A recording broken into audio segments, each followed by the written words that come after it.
सनातन धर्म में एक शब्द बहुत महत्व रखता है, आश्रम। आश्रम शब्द संत महात्माओं के साधनात्मक निवास को भी कहते हैं। ब्रह्मचर्य, गृहस्थ, वानप्रस्थ, संन्यास इत्यादि मर्यादागत परिस्थितियों को भी आश्रम कहा जाता है। और आधुनिक परिप्रेक्ष्य में अलग अलग संप्रदायों के जो मठ हैं, जो मुख्यालय हैं या जो प्रमुख केंद्र हैं, उनको भी आश्रम की संज्ञा दी गई है। अब आश्रम शब्द सामान्यतया हमारे सनातन धर्म में शास्त्रोक्त धर्म को कहा जाता है। शास्त्र ने जिस प्रकार के कर्तव्य का निरूपण किया है, उसमें चतुर्विध प्रकार के शास्त्रोक्त धर्म की आश्रम संज्ञा है। आश्राम्यन्ति स्वं स्वं तपश्चरन्त्यत्र, अपने चित्त को शांत करते हुए आध्यात्मिक मार्ग में बढ़कर जो व्यक्ति तपस्या का आचरण करता है, उसकी अलग अलग स्थितियों के अनुसार क्या धर्म मर्यादा वर्णित है, इसी को आश्रम कहा गया है। इसमें ब्रह्मचर्य, गृहस्थ, वानप्रस्थ, संन्यास, इन आश्रमों की बात आप सब जानते हैं। वर्ण और आश्रम दोनों को मिलाकर वर्णाश्रम शब्द का प्रयोग किया जाता है। जो आश्रम युक्त व्यक्ति होता है उसको आश्रमिक कहा जाता है। जो आश्रम युक्त नहीं होता है या अन्य आश्रम में जाकर फिर उससे नीचे वाले आश्रम में उतर जाता है, उसको आरूढ़ पतित कहा जाता है, अनाश्रमी कहा जाता है। तो आश्रमिक और अनाश्रमी ये दोनों शब्द सनातन धर्म में धर्म संगत मर्यादा का पालन करने वाले के लिए और उसके विरुद्ध जाने वाले के लिए प्रयुक्त होते हैं। लेकिन अब क्या हुआ, आश्रमों के नाम पर बनने लगे होटल, आश्रमों के नाम पर बनने लगे डेरे, और इन डेरों में पनपने लगा व्यभिचार, पाखंड, सनातन धर्म को विकृत करने वाले गिरोह। बहुत से डेरे हरियाणा में, पंजाब में, गुजरात में, राजस्थान में और इन क्षेत्रों के लोगों से प्रभावित संस्थाओं के माध्यम से विकसित हो रहे हैं, और जिनके पास कोई सैद्धांतिक बल नहीं, कोई धार्मिक शक्ति नहीं, कोई सांप्रदायिक परंपरा नहीं, केवल खड़े हो गए भोले भाले लोगों के बीच में अपनी मोहिनी वाणी को सत्संग, कीर्तन, नाम दीक्षा इत्यादि का एक आवरण दिखाते हुए, स्वयं को संत के रूप में प्रस्तुत करते हुए ये लोग काल्पनिक मतों का प्रसारण करते हुए शुद्ध सनातनी व्यवस्था के विरुद्ध करके अपने कल्ट को बनाने में ध्यान देने लगे। इनमें भी एक संस्था का नाम मैं लेना चाहूंगा अभी इस वीडियो में, राधा स्वामी। अब राधा स्वामी वाले स्वयं को संत मत का बताते हैं। बहुत अर्वाचीन मत है, बहुत प्राचीन इतिहास नहीं है इसका, अर्वाचीन है। अर्वाचीन हो या प्राचीन हो वो तो अलग विषय हो गया। हालांकि प्राचीन में भी पाखंडियों का तो रहा है ये दल। बौद्ध, जैन, चारवाक, अरहत, कालमुख, कापालिक, आजीवक ये शब्द प्राचीन है, किंतु क्या श्रुति स्मृति पुराणागम सम्मत है? नहीं है। तो प्राचीन अर्वाचीन की बात नहीं, बात शास्त्रीयता की है। किंतु इनमें जो पक्ष पाखंड का है वो तो प्राचीन भी नहीं है, ये तो नितांत ही अर्वाचीन है। तो प्रारंभ में इन लोगों ने क्या किया, सनातन धर्म के ऐसे लोगों को टारगेट करना आरंभ किया जो पढ़े लिखे नहीं थे लेकिन धनाढ्य थे, मतलब जमींदारी थी, अच्छे पैसे वाले थे, लेकिन सनातन धर्म के विषय में उनकी बौद्धिकता उतनी दृढ़ नहीं थी। तो संत का वेश बनाकर एक सफेद वस्त्र पहन लिया, कहीं पर कोई पगड़ी बांध ली, कोई फकीर के समान, जैसे सूफी लोग घूमते हैं वैसे सूफी फकीरों का वेश बनाकर, और ये सारे गैर ब्राह्मण स्वयं को ब्राह्मणों के समान धर्मगुरु का महत्व देने के लिए निकल पड़े इन लोगों को ठगने के लिए, और धीरे धीरे करके इनकी संपत्तियों पर कब्जा करने लगे कि तुम हमको दान दो। क्या करेंगे बाबा दान लेकर? तो बाबा भजन करेंगे। बाबा क्या करेंगे? बाबा कोई वहां बिजनेस थोड़ी करेंगे, बाबा भजन करेंगे। अच्छा बाबा लो भजन करो, लो तुमको 1 एकड़ दे दिया, 2 एकड़ दे दिया, हमारी हैसियत 10 एकड़ की है 10 एकड़ दे दिया, 100 एकड़ की है 100 एकड़ दे दिया। तो इस प्रकार से बन गया आश्रम। आश्रम में घेराबंदी कर दी गई, बोर्ड लगा दिया गया कि सत्संग करेंगे, राधा स्वामी सत्संग व्यास बन गए। अब लोगों को जोड़ना है, तो लोग कैसे जुड़ेंगे? लोग जुड़ेंगे भगवान के नाम पर। तो बोले कि राधा शब्द तो भगवान का ही है, राधा, कृष्ण, दुर्गा, सीता, राम, शिव, पार्वती ये सब तो परब्रह्म के वाचक हैं, कहीं पुरुषात्मक रूप से, कहीं प्रकृत्यात्मक रूप से, कहीं पुरुष माध्यम से, कहीं प्रकृति माध्यम से, लेकिन ये सब ब्रह्मवाचक शब्द हैं। तो राधा स्वामी मतलब भगवान कृष्ण होंगे, राधा स्वामी, राधा कांत, राधा रमण, राधिका नाथ ये सब तो भगवान कृष्ण के पर्याय हैं। तो राधा कृष्ण ही राधा स्वामी हो गए, ऐसा भ्रम हुआ लोगों को। तो आ गए तो खूब कीर्तन करवाया गया, राधे राधे करो, राम राम करो, कृष्ण कृष्ण करो। 1 सप्ताह 2 सप्ताह ये लोग भगवान का कीर्तन करवा देंगे। लोगों को लगेगा ये तो गजब चीज हो गई, ये तो कोई पाखंड नहीं, कोई प्रपंच नहीं, कोई विलासिता नहीं, कोई परिग्रह नहीं, ये सब तो केवल भगवत भजन करने वाले रमते जोगी हैं। फिर यहीं से प्रारंभ होता है कि अब हम जो कह रहे हैं वो करो। तो शुक्राना गुरुजी एक पैदा हो जा रहे हैं कहीं कहीं, गुरुजी का शुक्राना बस करो, गुरु जी का शुक्राना करो, गुरु जी के चरणों में लोटे रहो और अंधविश्वास फैलाते रहो। और इधर राधा स्वामी वाले भी राधा स्वामी राधा स्वामी राधा स्वामी करते रहो। लेकिन यहाँ राधा स्वामी कौन है? ये राधा स्वामी तो गुरु जी बन के बैठे हुए हैं, संत मत के प्रवर्तक के रूप में बैठे हुए हैं। संत कौन है? ब्राह्मणा श्रुति शब्दाश्च देवानाम व्यक्त मूर्तयः, ये सब परिभाषा संत की होती है। ब्रह्मांड पुराण में देख लो, मत्स्य पुराण में देख लो, गरुड़ पुराण में देख लो। वो संतत्व तो है नहीं, श्रुति में अधिकारी नहीं, श्रुति का खंडन उल्टे कर दे रहे हैं, वेद मर्यादा का खंडन उल्टे कर दे रहे हैं। फिर क्या किया इन लोगों ने? जब वोट बैंक इनके पास हो गया तो वोट बैंक जिसके पास होता है नेता उसके चरण चाटते हैं। जिस समय आसाराम बाबू के पास वोट बैंक दिख रहा था, मोदी वहां जाकर खूब माथा टेकता रहा। बाद में उसी मोदी शाह की जोड़ी ने आसाराम बाबू को ऐसा फंसाया, ऐसा जेल भेजा कि बार बार गवाहों के और आरोपी के बयान बदलते रहने के बाद भी, साक्ष्यों के सिद्ध न होने के बाद भी व्यक्ति को बेल तक नसीब नहीं हुई। जबकि जग्गी वासुदेव पर भी तमाम आरोप अनेक प्रमाणों के साथ लगाए जा रहे हैं, लेकिन उसके साथ तो अमित शाह बैठकर कार्यक्रम करेगा, क्योंकि नेताओं को नीति नियम से मतलब नहीं है। नेताओं को मतलब है जनाधार और सिंडिकेट से। इस सिंडिकेट का कितना पावर चल रहा है। पावर चलेगा तब तक झुकेंगे, नहीं चलेगा उखाड़ के फेंक देंगे, बस इतना ही होना है। तो जब डेरों का सिंडिकेट बढ़ने लगा, पावर बढ़ने लगा, तो रामपाल पैदा हो गया, राम रहीम पैदा हो गया, राधा स्वामी पैदा हो गया, धन निरंकार पैदा हो गया, अलग अलग लोग पैदा हो गए। अपने आप को सर्वोच्च सर्वसमर्थ जगदीश्वर के तुल्य बताने लग गए। केवल हमारी पूजा करो, हमारे आश्रम में आ जाओ, हमसे जुड़ जाओ, जो हमसे नहीं जुड़ेगा वो मूर्ख है, पाखंडी है, अंधविश्वासी है, हम असली वैज्ञानिक सत्य बताएंगे, सत्य का मार्ग दिखाएंगे। इस दावे के साथ इन्होंने किसानों की जमीनें कब्जा करना आरंभ कर दिया। इन्होंने किसानों की जमीनें हड़पना आरंभ कर दिया। अब किसानों की जमीनें जो हैं वो बहुत बार ऐसे क्षेत्रों में होती थी जहां पर कोई उनका वैल्यूएशन अच्छे से नहीं कर पा रहा था, मतलब वहां दूर दराज वाले प्रांत हैं। तो लॉन्ग टर्म इन्वेस्टमेंट करने के लिए इन लोगों ने दान पत्र लिखवाकर अथवा बहुत ही कम दामों में, सरकारी रेट से भी कम दामों में उन जमीनों को एक्वायर करना, खरीदना आरंभ किया और सैकड़ों एकड़ की संख्या में, हजारों एकड़ की संख्या में खरीदना प्रारंभ किया। और धीरे धीरे करके कहीं कम कहीं अधिक, कहीं कम कहीं अधिक, बस जमीन खरीदते गए, बाउंड्री मारते गए, जमीन खरीदते गए, बाउंड्री मारते गए। और इस प्रकार से राधा स्वामी सत्संग व्यास के बैनर तले हजारों एकड़ भूमि पर कब्जा कर लिया गया, कहीं दान पत्र के माध्यम से, कहीं पर कम मूल्य में रजिस्ट्री करा के माध्यम से।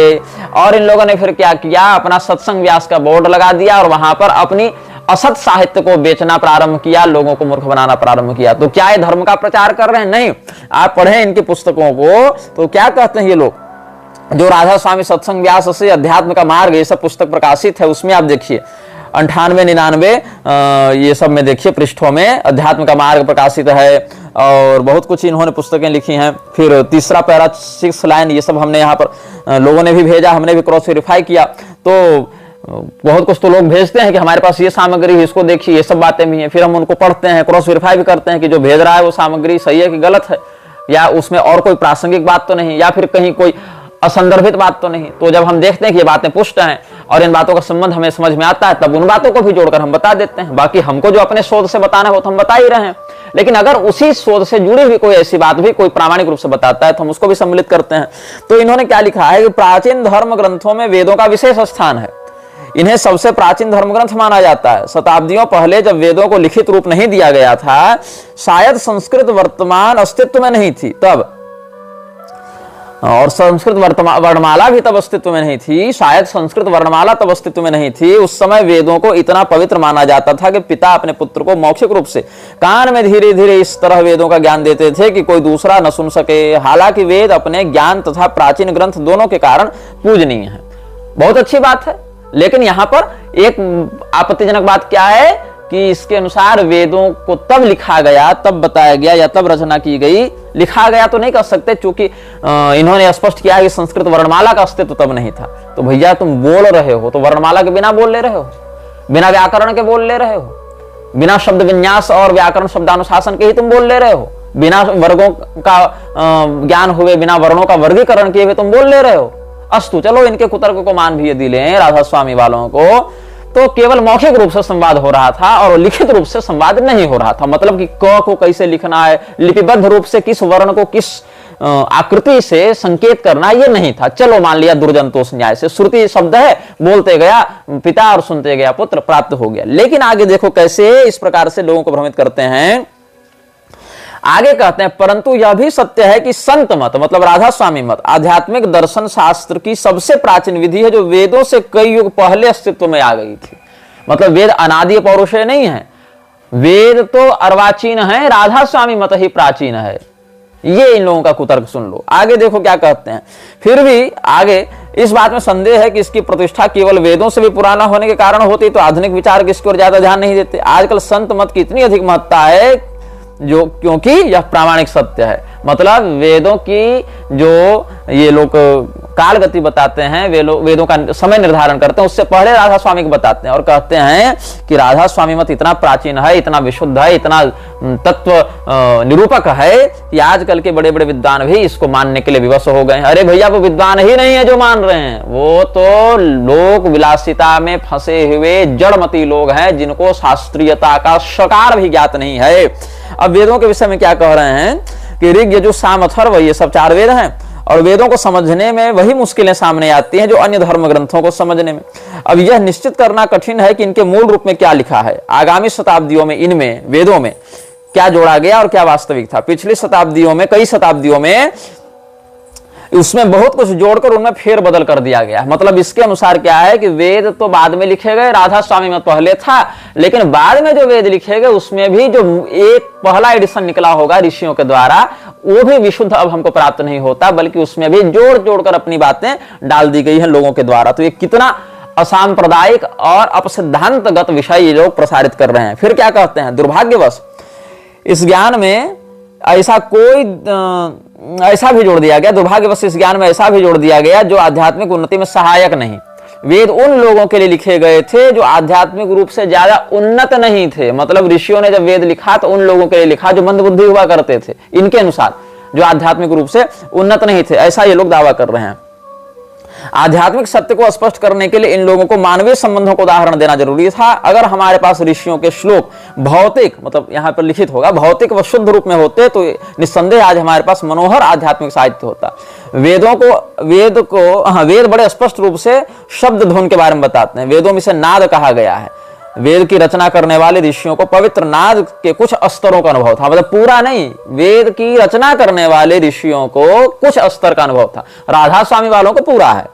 अब वेद और ये सब को, उपनिषद, गीता, ये सब को पढ़ने के लिए किन विद्वानों का आश्रय लेना चाहिए, तो कहता है वेद पढ़ने के लिए मैक्स मुलर की टीका पढ़ो, वेद समझने के लिए मैक्स मुलर के विषय में लोग कहते हैं कि मैक्स मुलर को पढ़ने वाले विद्वान हैं। मैक्स मुलर जो है, जो वेद पढ़ने वाले विद्वान है, वो मैक्स मुलर को पढ़ा करें। गीता पढ़ने के लिए अरविंदो को पढ़ा करो। अब मैक्स मुलर क्या था, बोर्डन प्रोफेसर था। बोर्डन प्रोफेसर क्या होता है इसके विषय में हम तब बताएंगे जब हम विवेकानंद की बात करेंगे। तो बोर्डन प्रोफेसर था, एक पोस्ट होता है बोर्डन प्रोफेसर। बोर्डन ने वो संस्कृत प्रोफेसर का पोस्ट बनाया था भारत को क्रिश्चियन बनाने के लिए, ये बाद में बताएंगे। ये सब ऑक्सफोर्ड विश्वविद्यालय सब की बातें हैं।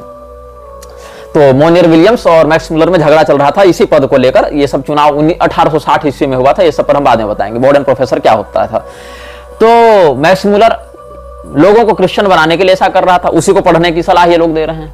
अरविंदो घोष ये खुलेआम मैक्स थियन की चेलिन, जो फ्रीमेसन्स का सदस्य था, उसकी पत्नी, और मैक्स थियन की चेलिन जो कि कायरो का एक ऑकल्ट प्रैक्टिशनर था, उसका निकटवर्ती व्यक्ति रहा, जिसका बड़ा भाई खुद फ्रीमेसन्स में था।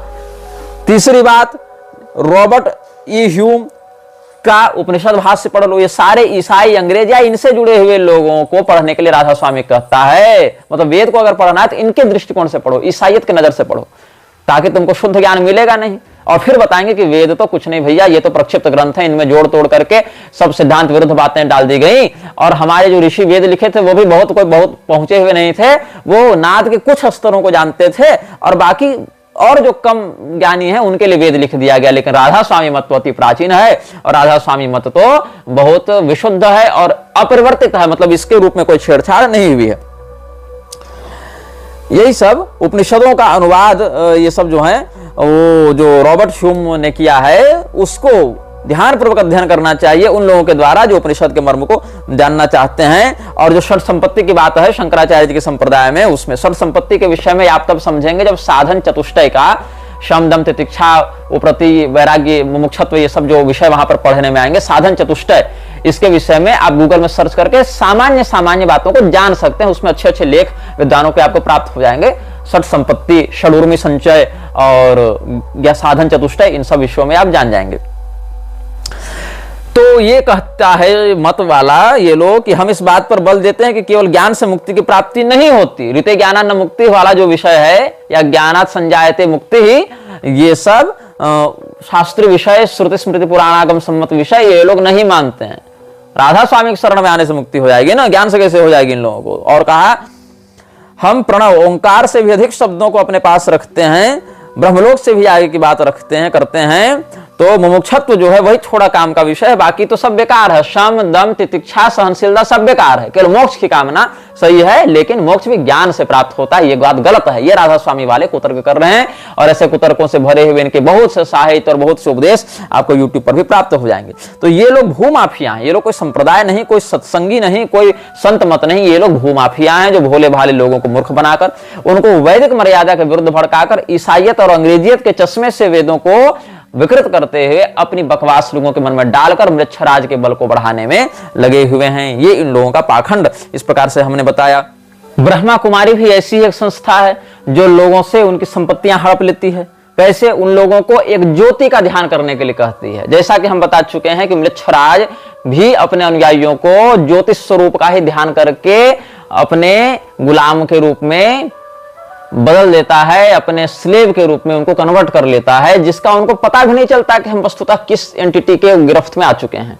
तो जैसे ऐवास ने एलिस्टर क्रॉली को अपने वश में कर रखा था, उसको प्रोसेस कर रखा था, वैसे ही ऐसे ही मृक्षराज की पैशाचिक शक्तियों ने परम शिव की आड़ में, शिव तत्व की आड़ में लेख राज जो कृपानी था इनका, जो ब्रह्मा बाबा के नाम से ये लोग बाद में बोलने लगे थे, उस ब्रह्मा बाबा को प्रोसेस कर रखा था वो पैशाचिक तत्व। जैसे मैंने बताया आपको, मेरे परिचय में एक अग्रवाल बंधु हैं जो छत्तीसगढ़ के रहने वाले हैं, भाजपा के क्षेत्रीय नेता भी रह चुके हैं, अभी पता नहीं है कि नहीं। उनको भी एक ऐसा ही ब्रह्म राक्षस आता था, और जब वो अपनी पूजा पाठ में लगे रहते थे तो ब्रह्म राक्षस उनसे संवाद करता था। जब आंख खोलते थे तो वो ब्रह्म राक्षस गायब हो जाता था, आंखें बंद करने पर तो दिखेगा ही नहीं, लेकिन जब आंखों को अधखुली रखा करते थे तो वो दिखता था थोड़ा थोड़ा, उसका एक आकृति का अनुभव ये करते थे, उसकी आकृति का। तो इन्होंने 10-5 दिन ऐसा अनुभव किया, सिहरन भी हो और अजीब सा भी लगे। तो इन्होंने पूछा आप कौन है? तो उन्होंने कहा मैं साक्षात शिव हूं, मैं शंकर हूं, महादेव हूं, तुम्हारी साधना से प्रसन्न होकर, तुम्हारी भक्ति से प्रसन्न होकर आया हूं। तो फिर पूछा इन्होंने, वो अभी जीवित हैं, स्वस्थ हैं, बहुत ज्यादा उम्र के नहीं हैं, वो अभी युवा हैं। तो उन्होंने फिर बताया कि जो उनसे हमारी भेंट हुई थी एक बार, उन्होंने फेसबुक व्हाट्सएप के माध्यम से हमारे मीडिया प्रभारी से संपर्क किया था कि हम बहुत बड़ी संकट में हैं, मुसीबत में हैं, तो गुरुजी से मिलना है, कुछ समाधान चाहिए। तो हमने कहा ठीक है, हम उस रास्ते से गुजर रहे होंगे कभी, तो आपसे कहीं रास्ते पर मिल लेंगे। तो फिर हम बिलासपुर स्टेशन से, हमको ट्रेन पकड़ कर कहीं जाना था, तो स्टेशन से ही हमने कहा कि उनको बुला लो, उनके घर से कुछ दूर था वो स्थान, तो फिर वहां से वो आ गए थे मिलने के लिए। तो जो अग्रवाल जी हैं उन्होंने बताया कि नेत्रों को आधा बंद रखने पर और आधा खुला रखने पर वो दिखता था। उसने अपना परिचय महादेव के रूप में दिया, तो कहा कि मैं ही तुम्हारा गुरु हूं और मैं ही तुम्हारा इष्ट हूं, तो हमारे बताए मार्गदर्शन का तुम प्रयोग करो। और धीरे धीरे करके इनको बहुत कुछ बातें वो बिजनेस के बारे में बताता था, जिससे उनको काफी लाभ होने लगा, बहुत पैसा भी आने लगा, बहुत प्रतिष्ठा भी प्राप्त होने लगी। लेकिन कहीं ना कहीं वो टोकन ले रहा था अपना, जो इनकी मानसिक शांति थी, शारीरिक स्वास्थ्य था, घरेलू शांति थी, सबको टोकन लेने लगा, बहुत कष्ट होने लगा। बाद में धीरे धीरे इनको समझ में आया, एक और उन्होंने किसी तांत्रिक से संपर्क किया था, 1-2 साधकों से, हमने उनको कहा कि उनसे जाकर मिल लेना। इस प्रकार से उसी समय उनके जो परिचित लोग थे उनसे फिर भगवती का एक प्रयोग हमने दिया उनको, भगवती का प्रयोग कर दिया, त्रिपुरा रहस्य का प्रयोग, और कहा कि इसको आप इस विधि से करेंगे इतने दिनों तक। प्रतिदिन वो करते थे, लेकिन जिस दिन उसका अंतिम दिन था उससे एक दिन पहले ये भूल गए और सो गए, करना ही भूल गए, फिर इनको दोबारा वो अटैक किया। ऐसे बहुत से हुई बातें, और 1-2 साल पहले की ही बातें हैं, बहुत पुरानी बातें नहीं है। तो उस ब्रह्मराक्षस ने, वो ब्रह्मराक्षस था, वो कोई देवता नहीं था, लेकिन लोगों को भटकाने के लिए वो ब्रह्मराक्षस का वैसा महादेव हूं ऐसा भ्रम करते हुए कोशिश करता था। वैसे ही लेखराज कृपलानी का भी हाल हो गया। तो ये जो ब्रह्मा कुमारी वाले हैं, इन लोगों ने सबसे पहले अपना नाम रखा था क्या? ओम मंडली। तो हमारे पास डेली मेल का जो पत्र है, अखबार डेली मेल, उसका 5 जुलाई 1939 ईस्वी का एडिशन है डेली मेल का। वहां पर एक टाइटल छपा है, 100 girls refuse to marry, the Om Mandali celibacy cult which forbids girl disciples to marry and induces wifes to leave their husbands. flared up against in Karachi yesterday when it was said that in spite of government measures, more than 100 girls have resumed the cult and refused to leave 2 houses there. Already property in Hyderabad has been confiscated from the founder, 44 years Bhai Lekhraj, who has sworn to emulate Krishna, the Hindu deity, who had 16,000 women votaries. Lekhraj has now bought 5 buses. It is thought that he may be trying to develop the cult by moving from place to place. जो लेखराज क्या कर रहा था उस समय, महिलाओं को उनके घरों से तोड़ तोड़ कर बाहर ले जा रहा था। कहा कि कृष्ण भगवान 16,000 विवाह किए थे, हम भी टक्कर के आदमी, हम कोई कम है क्या? और 100 लड़कियों का यहाँ समाचार छपा है जिन्होंने विवाह करने से मना कर दिया कथित ब्रह्मचर्य संगठन को ज्वाइन करने के कारण। और जो महिलाएं विवाह कर चुकी हैं वो भी अपने पति को छोड़कर भाग जावे, हमारे संगठन में आ जावे, ऐसा ये लोग कह रहे थे। और 5 बसें भी उसने खरीद रखी थी ताकि अगर किसी संकट की स्थिति में हम लोग को माइग्रेट करना पड़े तो हम लोग माइग्रेट कर सकें। डेली मिरर जो है ना, गेराल्डाइन हाउस, रॉल्स बिल्डिंग, फैटर लेन, EC4, यहां से हम एक डेली मिरर से बता रहे हैं, ओम मंडली को लव सेंचुरी की उपाधि दी गई थी, जो बहुत सी लड़कियों को अपने ओर आकर्षित करके उनको कथित ब्रह्मचर्य के नाम पर पता नहीं क्या करवा रहे थे लोग पिशाच पूजकों के द्वारा। The government of Sindh yesterday banned the well known Hindu Om Mandali celibacy institution after receiving the report of a special tribunal appointed to investigate the institution's activities. एक स्पेशल ट्रिब्यून बैठाया गया था इन लोगों की जांच करने के लिए, तो ओम मंडली को बैन किया गया था। यही ओम मंडली को रिब्रांड करके ब्रह्मा कुमारी के नाम से इन लोगों ने लॉन्च किया। ओम मंडली was founded 3 years ago in Hyderabad by Dada Lekhraj, a wealthy merchant, to propagate the virtue of celibacy and give expression to the growing revolt against the Hindu idol of marriage, whereby the wife is merely the husband's chattel. The society had about 400 members, including many beautiful young girls. Wives discontented with their husbands fled to the Om Mandali headquarters to such an extent that last August, irate husbands left stand picketed the building for several days. Police then took action and began to investigate alleged orgies going on inside. The movement had enjoyed great popularity in Hyderabad, said the Associated Press. बहुत ही सुंदर और जवान लड़कियों को अपने ओर आकर्षित करके ब्रह्मचर्य के नाम पर ये लोग अपने ग्रुप में सम्मिलित करवाते थे और ऑर्गी प्रैक्टिसेज में लगे रहते थे। इन सब विषयों को आप गूगल में सर्च करके जान सकते हैं। और फिर बहुत सी जब अपने पति से नाखुश महिलाएं, असंतुष्ट महिलाएं भागने लगी पतियों को छोड़ छोड़कर और ओम मंडली ज्वाइन करने लगी, तब जब पुरुषों ने इन लोगों के हेडक्वार्टर पर आक्रमण किया था, फिर पुलिस के संज्ञान में सब बातें आई, तब उन लोगों ने एक्शन लेकर इसको वहां पर बैन करवाया था। और ये संख्या जिस समय छपा था समाचार, उस समय 400 महिलाएं थी। लेकिन 13 मार्च 1939 ईस्वी को डेली मेल ने क्या छापा, wives have left their husbands and young girls have refused to marry. Karachi से छपा था, संडे था उस दिन, 13 मार्च 1939 को। ये तो 5000 fight women's cult, 5,000 angry husbands, parents and guardians yesterday marched on the Sindh government secretariat in protest against the activities of the Om Mandali celibacy cult here. The cult has aroused fierce indignation by including young girls to refuse to marry and wives to leave their husbands. A clash seemed inevitable as the march has been harmed by the government. The crowd, led by crippled Hindu leader Baswani in a wheelchair, came face to face with a cordon of police. Then the Minister of Public Works, Mr. Wazirani, intervened. He gave a written guarantee that the government would order the cult to discontinue certain practices. The crowd dispersed. Founder of the cult is handsome 44 years old Bhai Lekhraj, against whom charges of kidnapping are being heard in the magistrate's court. Om Radhe, his pretty daughter-in-law and president of the Om Mandali Society, is charged with abetting him. The cult was started 2 years ago in Hyderabad, but was driven from there by an organized campaign of opposition and murder threats. लड़कियों को kidnap करने, उनके साथ व्यभिचार करने इत्यादि का, और घरों की महिलाओं को अपने पतियों के, अपने पिताओं के विद्रोह के साथ सुखी वैवाहिक जीवन को तोड़कर या उनकी वासनाओं को अनुचित रूप से उत्तेजित करते हुए, या छोटी उम्र की कुंवारी लड़कियों को या सुंदर जो जवान नवयुवतियां उनको अपने गल्ट में अलग अलग सम्मोहक विद्याओं का प्रयोग करके ये लोग बुलाते थे और उनसे अनैतिक कार्यों को करवाते थे। ये जो है डेली मेल का हमने आपको पढ़कर सुनाया। अब ये एक और आप देखेंगे, दैनिक देशबंधु में भी ये छपा था। एक देशबंधु जो है साप्ताहिक देशबंधु छपती थी, उसका आप एक एडिशन मेरे पास है 11 दिसंबर 1976 का, उसमें भी एक यही बात छपी है। ब्रह्मा कुमारी आरती भारद्वाज क्षेत्र प्रभारी बन गई थी उस समय। दोनों मिलकर पूरे मध्य प्रदेश में अपना साम्राज्य स्थापित करने का प्रयास कर रहे हैं। इन्हीं प्रयासों के तहत भोपाल क्षेत्र के अधीन संचालित सेवा केंद्रों को बंद कराने के लिए वहां कार्यरत प्रभारियों को डराने धमकाने का काम जारी है। यदि ये सेवा केंद्र बंद हो जाते हैं तो इंदौर के केंद्र खोल दिए जाएंगे तथा ओम प्रकाश का साम्राज्य फैलता जाएगा। इस पूरे प्रकरण में सवाल यही उठता है कि सारे विवाद से वाकिफ होने के बाद संस्था की प्रमुख प्रशासिका प्रकाश मणि जी खामोश असहाय क्यों है? क्योंकि यहाँ लड़कियों को बुला बुलाकर ये सब तरह तरह के गलत काम करवाते थे, जिसके सबूत आज भी आपको यूट्यूब पर सैकड़ों वीडियो में मिल जाएंगे। कैसे लोगों की प्रॉपर्टी को छीनकर, कैसे छोटी उम्र की लड़कियों को, नाबालिगों को, सुंदर लड़कियों को अध्यात्म, मेडिटेशन, ज्योति ध्यान इत्यादि, राजयोग इत्यादि के माध्यम से ये लोग अपने ग्रुप में, अपने गैंग में सम्मिलित कर लेते हैं। और दुर्भाग्य से भारत के राष्ट्रपति पद पर बैठी महिलाएं भी इस संस्था के दुष्प्रभाव में आकर इनको प्रमोट करने में, इनको ग्लोरीफाई करने में लगी रहती हैं।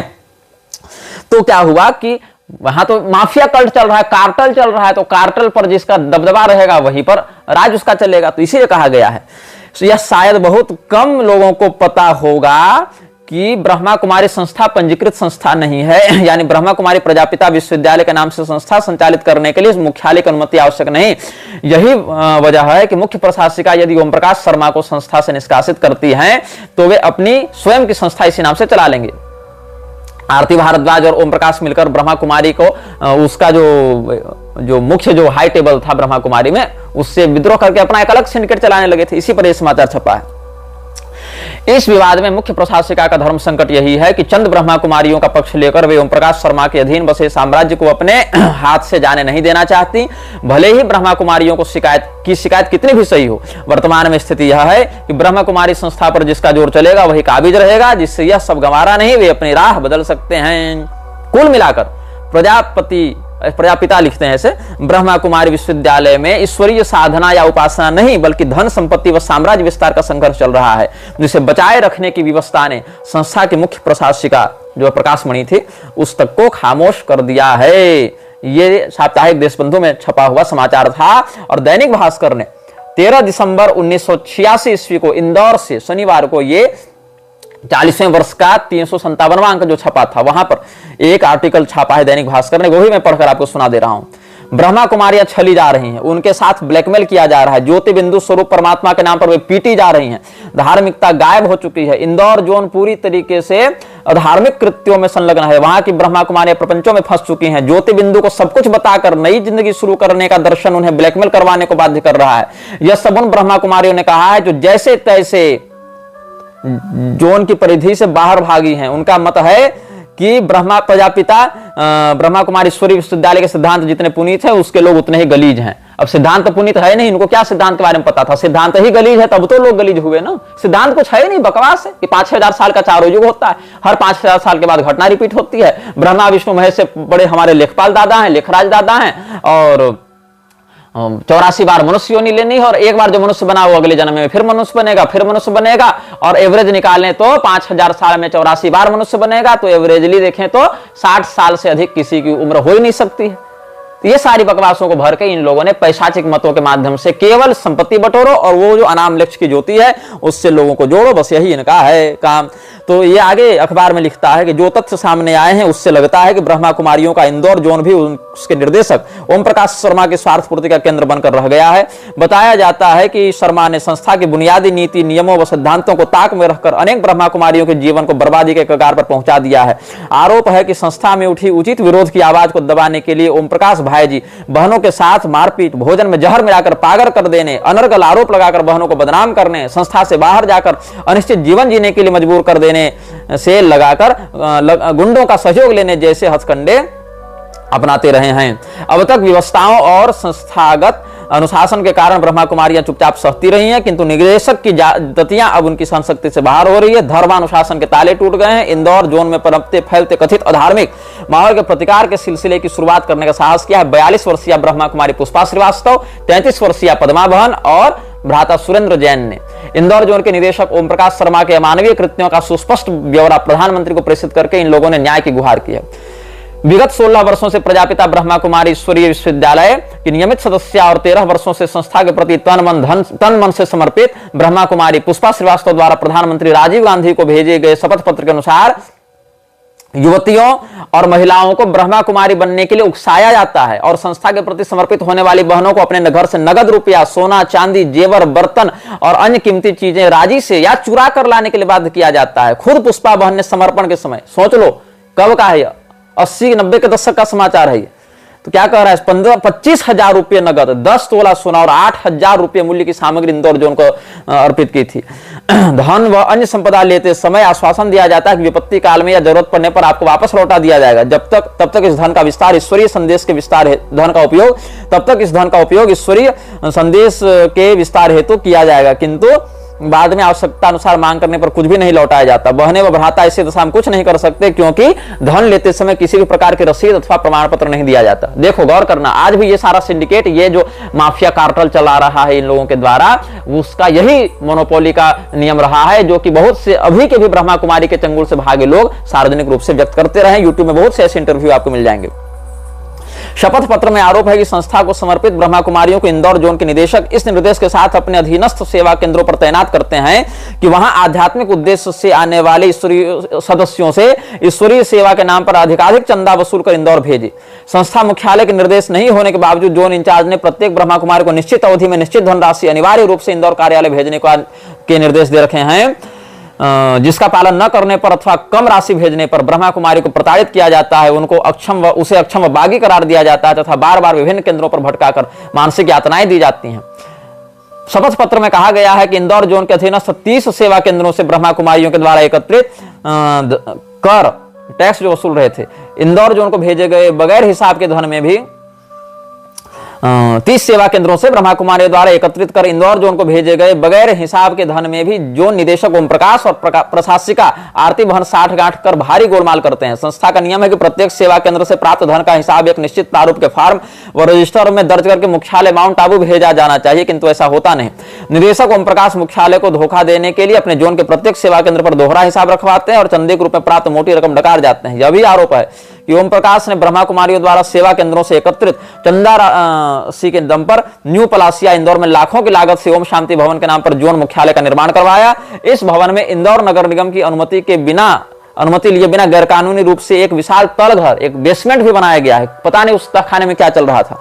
इस गुप्त तहखाने में ओम प्रकाश व उनकी सहयोगी आरती बहन द्वारा अनेक बार संदिग्ध व्यक्तियों के साथ आयोजित गुप्त बैठकों का चश्मदीद गवाह होने का दावा शपथ पत्र में किया जाता है। किन पैशाचिक संस्थाओं के साथ उस तहखाने में ये लोग क्या रिचुअल्स कर रहे थे, क्या सैटनिक डेमोनिक समनिंग्स कर रहे थे, ये तुम सोच सकते हो कि लोगों से चंदा वसूल करके, जबरदस्ती मनी लॉन्ड्रिंग करके, माफिया के समान पैसा हफ्ता वसूल करके एक भवन बनाया जाता है और भवन में एक बेसमेंट बनाया जाता है जहां संदिग्ध लोग आकर संदिग्ध गतिविधियां करते हैं। यह राजीव गांधी को भेजे शपथ पत्र में लिखा गया है।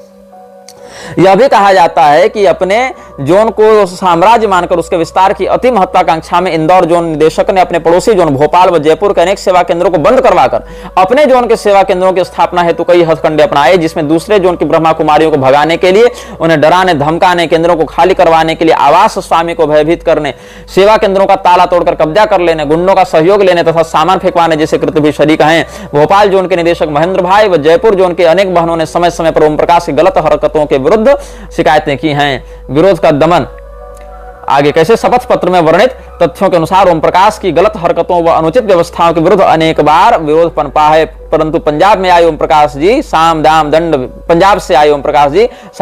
दंड भेद की नीति अपनाकर उसे कुचलते रहे हैं। इसकी आगे का आपको हम बता ही चुके हैं कि कैसे ओम प्रकाश और आरती भारद्वाज की मिली भगत से मारपीट करके सबको वहां पर प्रताड़ित करके युवतियों के साथ अत्याचार किया जाता रहा है।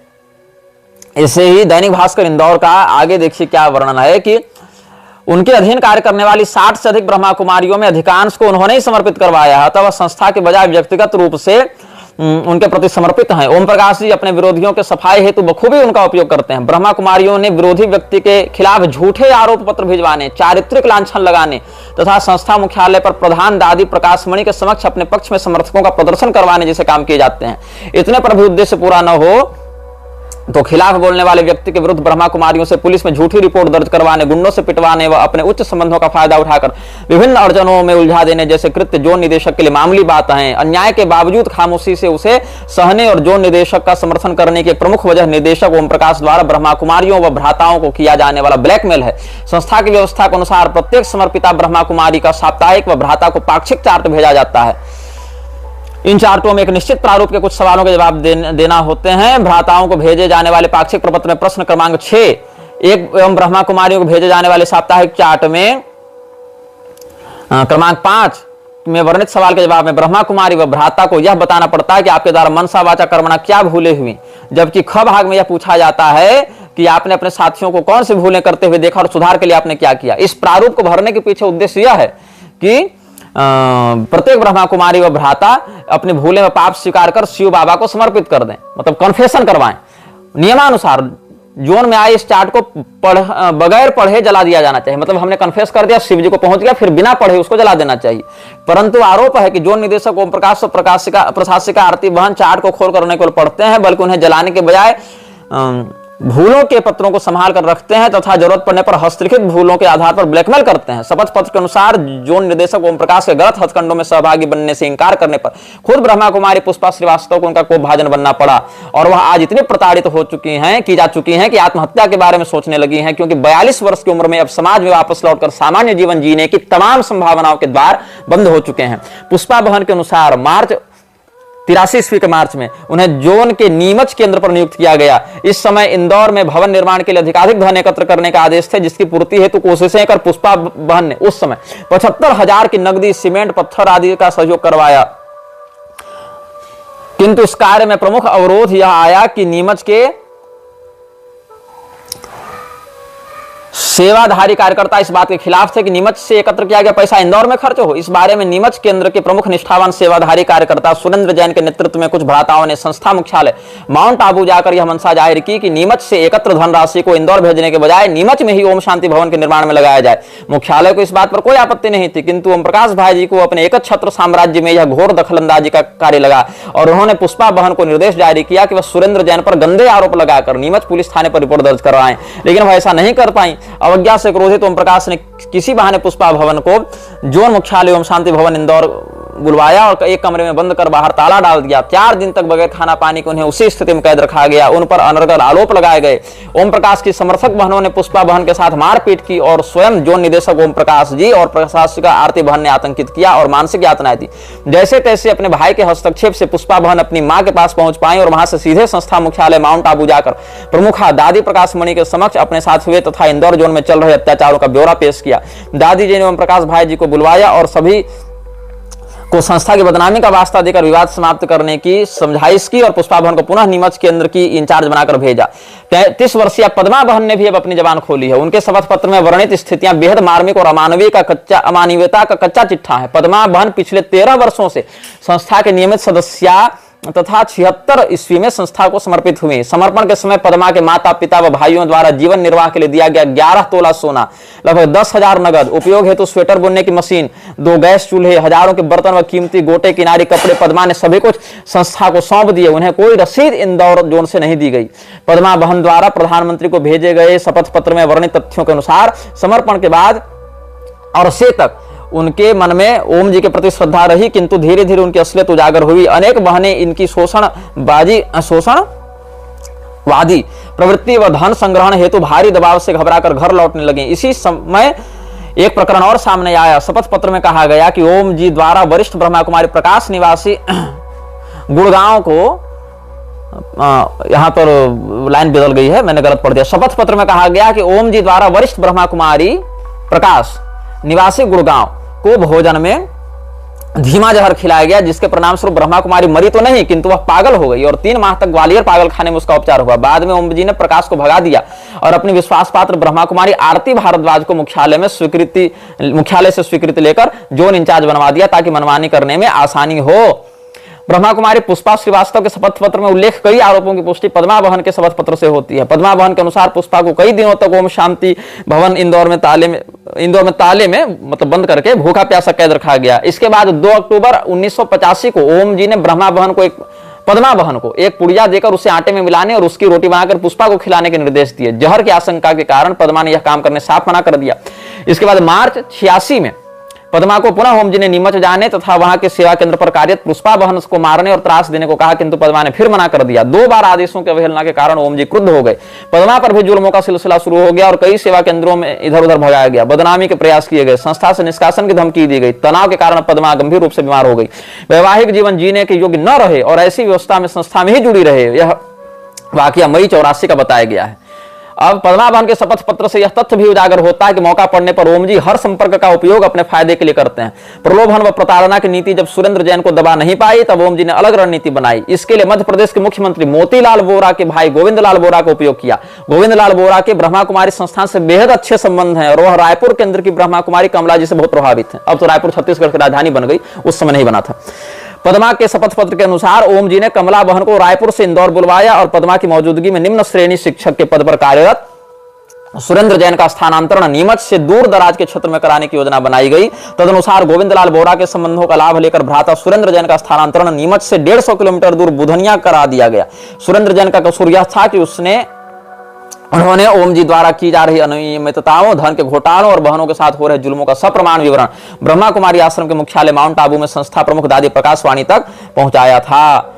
इंदौर जोन में सेवा करने वाली उक्त दोनों ब्रह्मा कुमारियों ने जोन निदेशक ओम जी द्वारा किए गए अत्याचारों के विरुद्ध प्रधानमंत्री और संस्था प्रमुखा दादी प्रकाश मणि तक गुहार करने की कोशिश की है, किंतु ऐसी अनेक ब्रह्मा कुमारियां हैं जो अपनी तमाम संपदा और जीवन का सुनहरा समय संस्था को अर्पित करने के बाद घर लौटने पर विवश हो गई और आज समाज के लिए तिरस्कार और घर परिवार के व्यंग बाणों के बीच असामान्य जीवन जी रही हैं।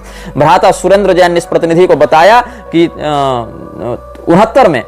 1969 में इंदौर जोन की स्थापना के बाद अब तक इस जोन से 25 ब्रह्मा कुमारियों को इतना परेशान व हताश किया गया कि वे मजबूरन घर लौटी। जैन के अनुसार केंद्र छोड़ने वाली ब्रह्मा कुमारी की सूची इस प्रकार है। ब्रह्मा कुमारी पद्मा जो गुड़गांव से थी, महू से थी, प्रकाश गुड़गांव से, सरोज जबलपुर से, उमा भी जबलपुर से, कमल भी जबलपुर से, कला इंदौर से, आशा पांचाल इंदौर से, अंजू इंदौर से, वसुंधरा इंदौर से, सुनीता इंदौर से, सरला इंदौर से, पूर्णिमा रायपुर से, तारिणी रायपुर से, सुमन रायपुर से, चंद्रा रायपुर से, दुर्गेश रायपुर से, प्रेमा रायगढ़ से, नीलम भिलाई से, चंद्रिका बिलासपुर से, सविता जबलपुर से, शिव कुमारी कोटा से, सीता बस्ती से, रायपुर वाली बस्ती से, और अखिलेश महू से, जागृति नीमच से और गीता इंदौर से। इस सूची में 1 वर्ष से लगाकर 20 वर्ष संस्था में पूर्णतः समर्पित रही ब्रह्मा कुमारियों के नाम शरीक हैं। सुरेंद्र जैन का कथन है कि अकेले एक जोन से 25 ब्रह्मा कुमारियों की घर वापसी इस तथ्य का प्रमाण है कि जोन निदेशक की व्यवस्थाएं असह्य और मानवीय गरिमाओं के प्रतिकूल हैं। इंदौर के सुप्रसिद्ध चिकित्सक डॉक्टर उषा कांत धोलकिया इंदौर जोन के स्थापना काल से संस्था से संबंध रहे हैं और वह भी निदेशक ओम जी के कथित कुकृत्यों के विरोध का परिणाम भोग चुके हैं।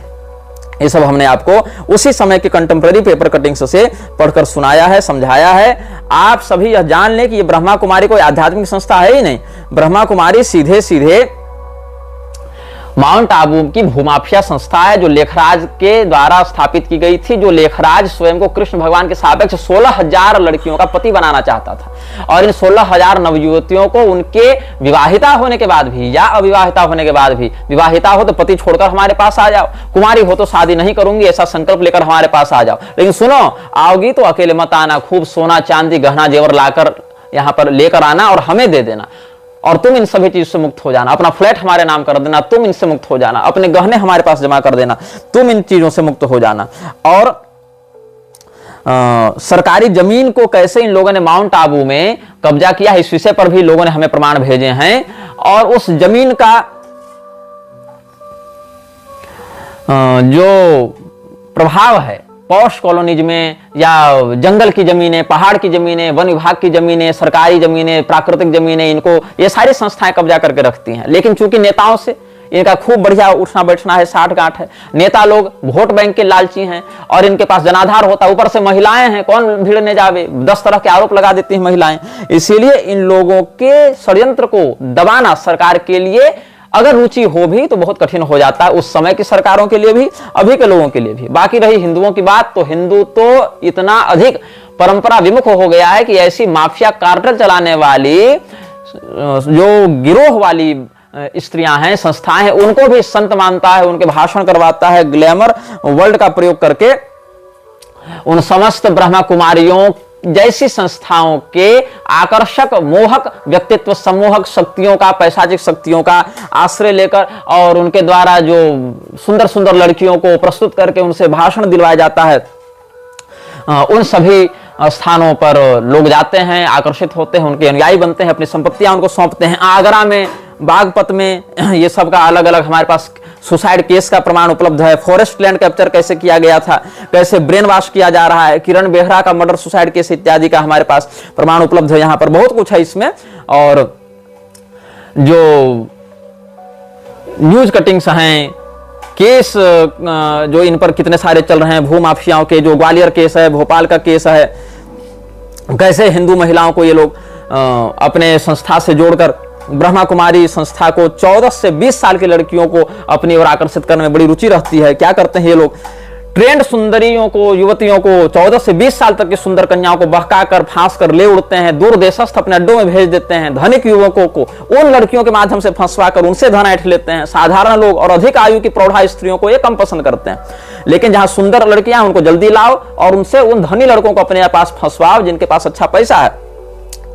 और श्रृंगारस, उत्तेजक गानों के रिकॉर्ड इन सत्संगों में बजाए जाते हैं। लेखराज को परमात्मा बताकर उसी का ध्यान करने कहा जाता है। चित्रों में ब्रह्मा, विष्णु, महादेव के जो त्रिदेव हैं उनमें ब्रह्मा का स्थान पर लेखराज का चित्र बताया जाता है और उसकी पत्नी को आदि देवी सरस्वती कहकर उसका चित्र बना दिया जाता है। मैजिक लालटेन से सिनेमा दिखाते हैं और बड़े बड़े नेता, मंत्री, राज्यपाल, राष्ट्रपति के फोटो अपने साथ दिखाकर कहते हैं कि बड़े बड़े लोग हमारे प्रभाव में हैं। इसीलिए इन समस्त लोगों को मूर्ख बनाने के हथकंडों को अपनाकर ये लोग केवल एक कार्टेल चला रहे हैं। ऐसे ही आबू रोड में ब्रह्मा कुमारी आश्रम में सेवादार की मौत के बाद पोस्टमार्टम पर भी संदेह गहराया। इस प्रकार से बहुत से पेपर कटिंग हमारे पास प्राप्त हो रहे हैं, लोगों के द्वारा भेजे गए।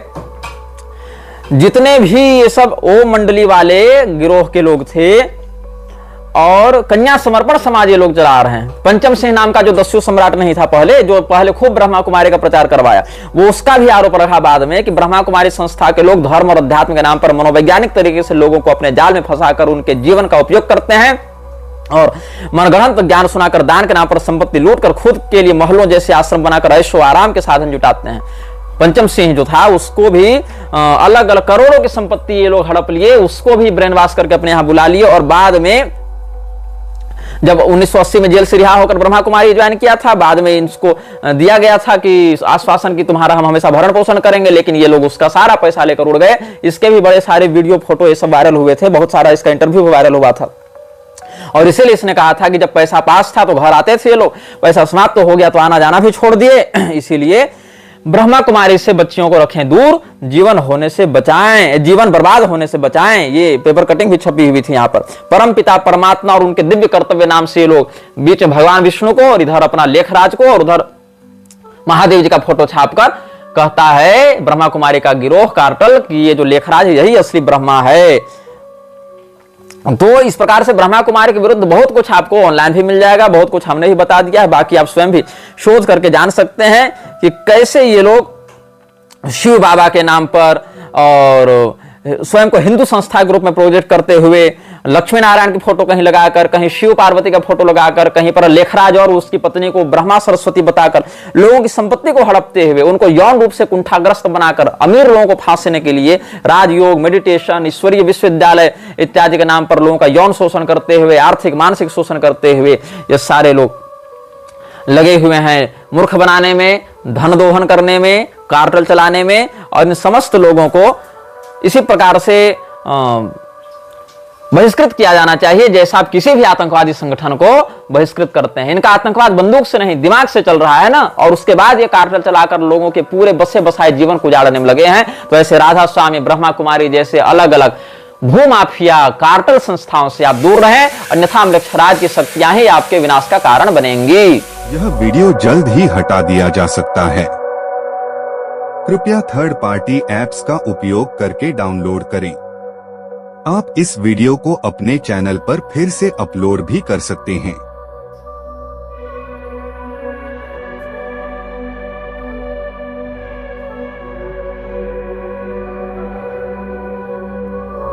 This video may get deleted soon. Please download